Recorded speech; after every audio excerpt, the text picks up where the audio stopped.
नमस्ते दोस्तों, आप सभी का एक बार आपके इस यूट्यूब चैनल पर बहुत बहुत स्वागत है। आज हम लोग कुछ इम्पोर्टेंट केमिस्ट्री के टर्म्स पढ़ने जा रहे हैं। जैसा कि हम लोग जानते हैं कि मैटर के 3 इम्पोर्टेंट स्टेट्स होते हैं, सॉलिड, लिक्विड और गैस। तो इंटर कन्वर्जन इन तीनों स्टेट्स में होता है। सॉलिड लिक्विड में कन्वर्ट होता है, लिक्विड गैस में कन्वर्ट होता है और लिक्विड सॉलिड में भी कन्वर्ट होता है, सॉलिड गैस में भी कन्वर्ट होता है। तो इन 3 स्टेट्स ऑफ मैटर के इंटर कन्वर्जन से रिलेटेड 6 इम्पॉर्टेंट टर्म्स हमारे टेक्स्ट बुक में दिया हुआ है, उनको हम लोग समझने की कोशिश करते हैं।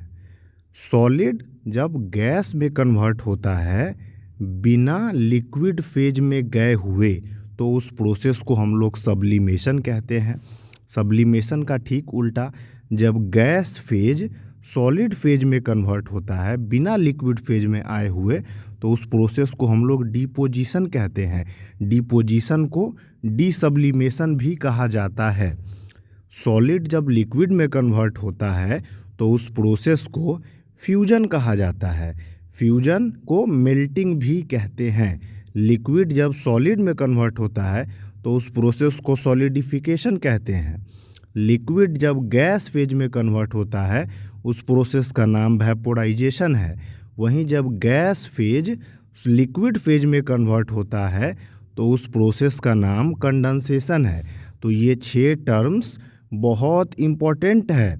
सॉलिड का गैस में कन्वर्ट होना सब्लिमेशन, बिना लिक्विड फेज में गए हुए।